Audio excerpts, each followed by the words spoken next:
Welcome to Pick Up and Deliver, the podcast where I pick up my audio recorder as I step off the train and deliver an episode to you while I walk home. I'm Brendan Riley.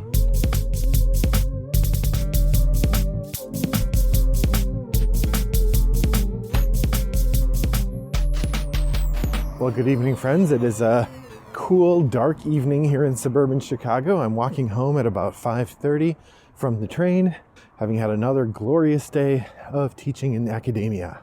So today I am going to talk to you about a few games that I tried recently. That's right, it's a Board Game Espresso triple shot. Glug, glug, glug. I don't know what that conversation was about, but did you hear the young people past me? And one of them said, I felt like the lady was going to be sad if I left, so I didn't leave. I'm really kind of intrigued to know what that was about.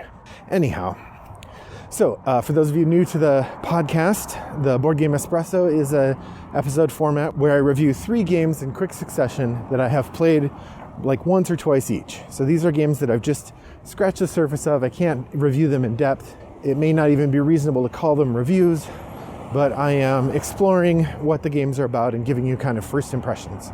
And then I have one game that I've recently gotten out of the dust, meaning it's been more than a year since I played it, and I talk about the experience of playing that as well. So those are my starting points, and let's go from there. So the first game I want to talk about, this one, all of these games, there's a unifying connection of the unifying theme about these games that I hadn't really thought about until just now, but they're all true. All of these games are sort of different versions of games I've played before. Not entirely, and you'll see it varies from game to game, but they all have pretty strong connections to other games I've played. So that makes for an interesting experience. So let's start out. The first one is Gravwell 2nd Edition.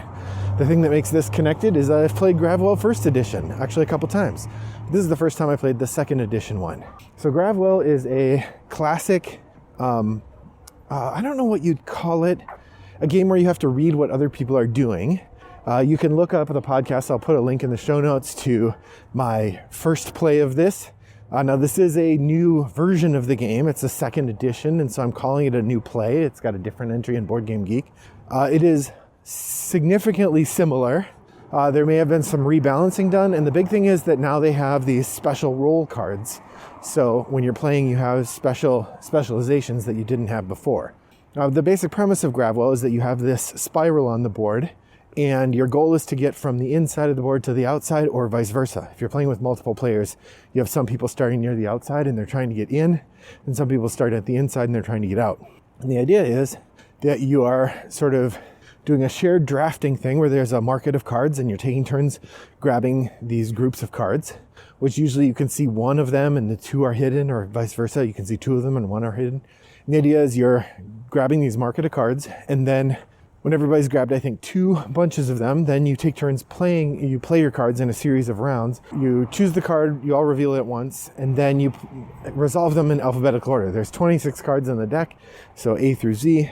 So you're resolving them in alphabetical order, and each card is one of several different types. The big thing is either it pulls you toward the nearest objects, or it pushes you away from the nearest object, and then there's a couple other cards that do other things. But for the most part, it's pull or push.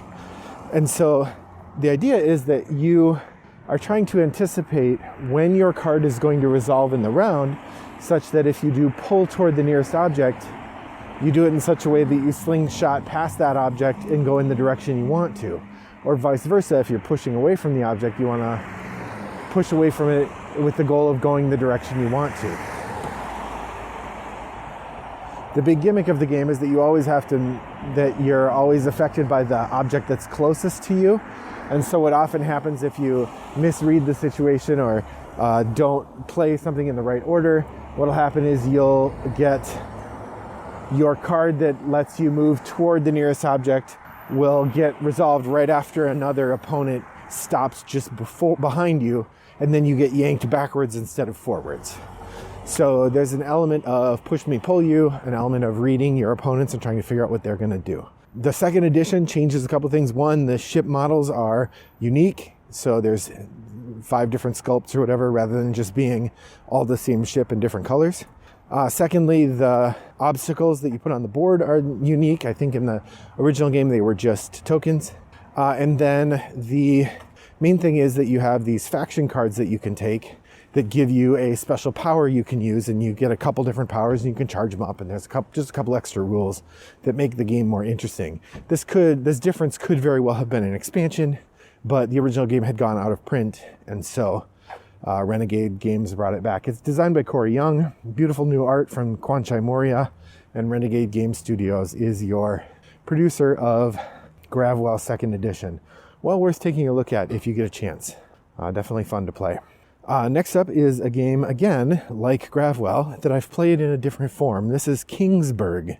Now, Kingsburg is a classic. It came out in 2007, designed by Andrea Chiariso and Luca Ianecco, published by a bunch of different companies.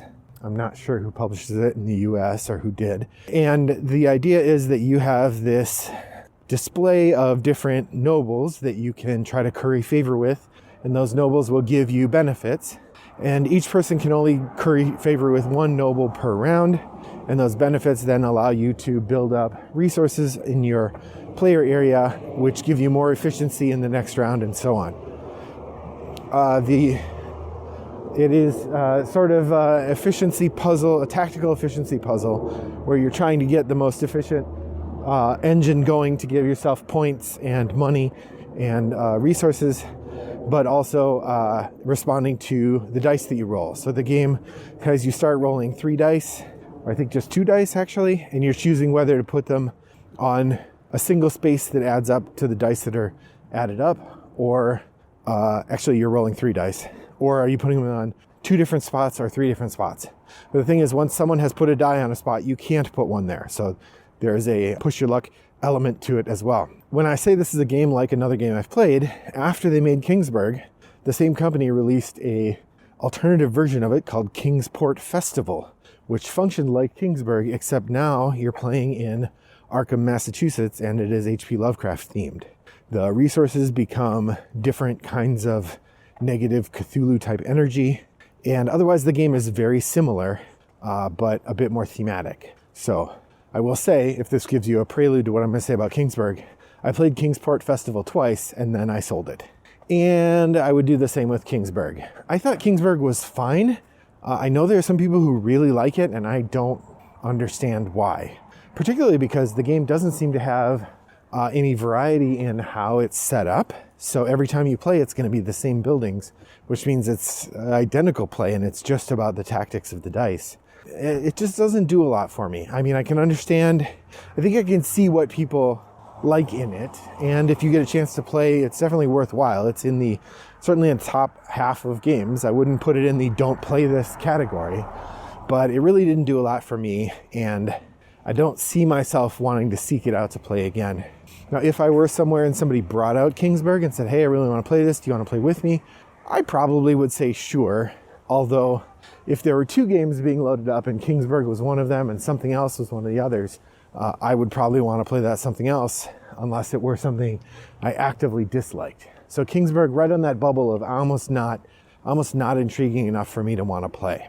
Nonetheless, I do encourage you to check it out if you get a chance. Maybe it'll appeal to you more than it appeals to me. Or if you want a Cthulhu version, you could check out Kingsport Festival. If you want to hear my thoughts on that, you can check out the link in the show notes to the episode where I talk about Kingsport Festival. All right, next up is my game that I got out of the dust. This is a game I haven't played for a long time. In fact, this might be the longest out of the dust play that I've recorded. Now, arguably, anything before 2015, I really just have to say I played it sometime before 2015. It's reasonable for me to say, yes, I know I played it, but it might not be reasonable for me to know how long ago I played it, since if it's before 2015, I wasn't recording it. That said, I know that I played Set when I was in graduate school. I do not recall playing Set since graduate school. So I think 20 years is a reasonable estimation of the last time I played it. So that's right, I'm talking about the game Set. Set is kind of a nerdy party game. It's got a pretty simple premise. You put out, I think, 16 cards, and then if people go too long without engaging with them, you put out another 4. And the idea is you're looking at the cards and you're trying to find a set of things among the cards. They have 3 different shapes, 3 different numbers of shapes, and 3 different textures. So like they could be round or triangular or square. They could be filled in or dashed lined or hollow, and they can be red or blue or green. I don't remember exactly, but that gives you an idea. And the idea is when you, and there are going to be 1, 2, or 3 of them on any given card. So you have all these different sort of axes by which you can identify a set. And what you need to do is find a set of 3 cards that are either all the same or all different for each characteristic. So they could be the same color, the same shape, the same number, but different filled-inness. So there could be hollow, stripe, and solid, but the same number, same color, same shape. Similarly, you could have different number, same color, same shape, different hollowness, and that would count. So basically you have to say they're all the same or they're all different for each of these 4 stats. And if you find a set that includes that combination, then you get to take the set. You say set, and you grab those 3 cards, and then that goes in front of you, and that's points. The game goes until the deck runs out, and it's a speed game. So everybody's standing around, you all are watching, you say set, and you grab the set. Then the next cards come out.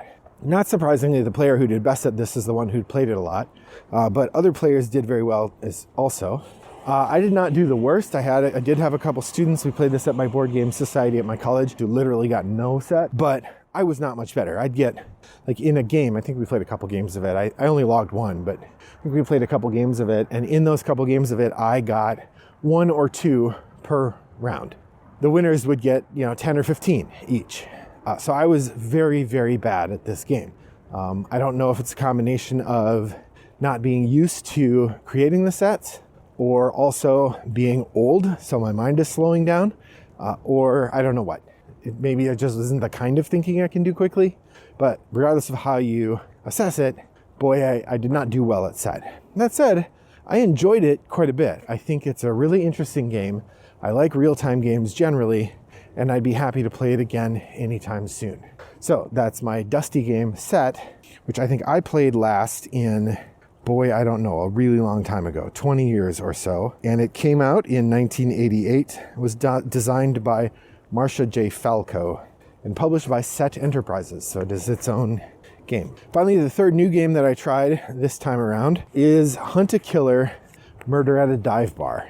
Now, I have not played any other Hunt a Killer games, but I have played lots of other detective games, particularly Sherlock Holmes Consulting Detective, which feels to me like the closest to the Hunt a Killer mode. In Sherlock Holmes, you get a newspaper, you get a map, you have people you can question, and you have to find out the answer, and you don't get a lot of narrative guidance. When Hunt a Killer, you get a big pile of artifacts and not a lot of narrative guidance, and you have to, from the different artifacts, you have to solve the mystery.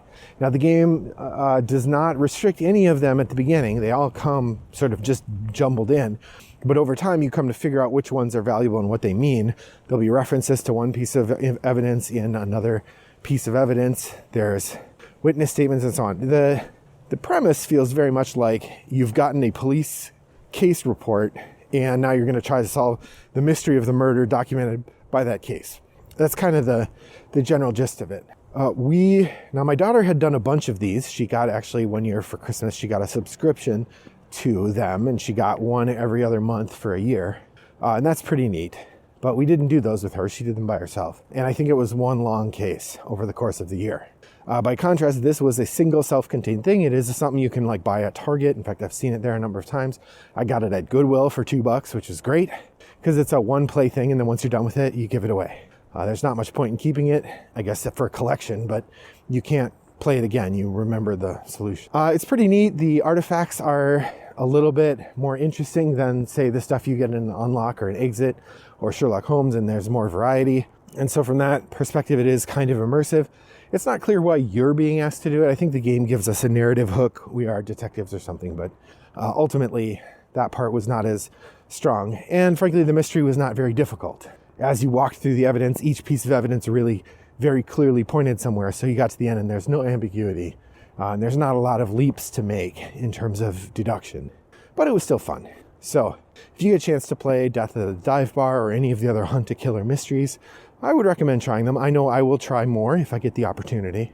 I'm not sure I'm going to go out and buy them at full price though. Maybe that gives you a little bit of a sense of what I thought of it. Well, that brings me to the end of my Board Game Espresso episode. What have you been playing lately? I would love to hear that from you. You can let me know over on Board Game Geek and Guild 3269, where you can share that information. I'd love to hear it. I'd also love to know what you're going to play soon, and if you've gotten any games out of the dust. Oh, that reminds me, the Hunt a Killer game was designed by Casey Cheney and Carlia Hold Jensen. Head over to Board Game Geek Guild 3269 and let me know what you've been playing. I'd love to hear from you. You could also email me, Brendan at rattleboxgames.com, or send me a message through Board Game Geek. Wombat929 is my username there. I also love to play games at Board Game Arena, so send me a message there and we can play a game there too. Thanks for joining me today. Well, that's about it for my journey today. I hope that your next walk is as pleasant as mine was.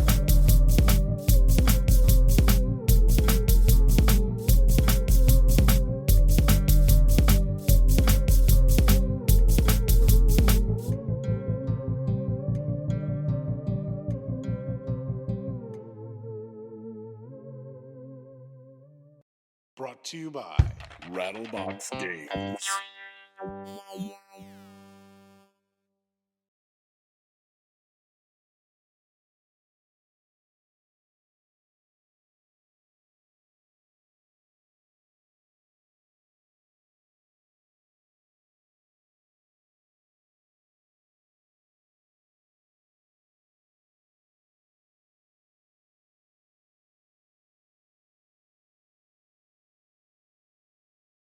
Bye-bye.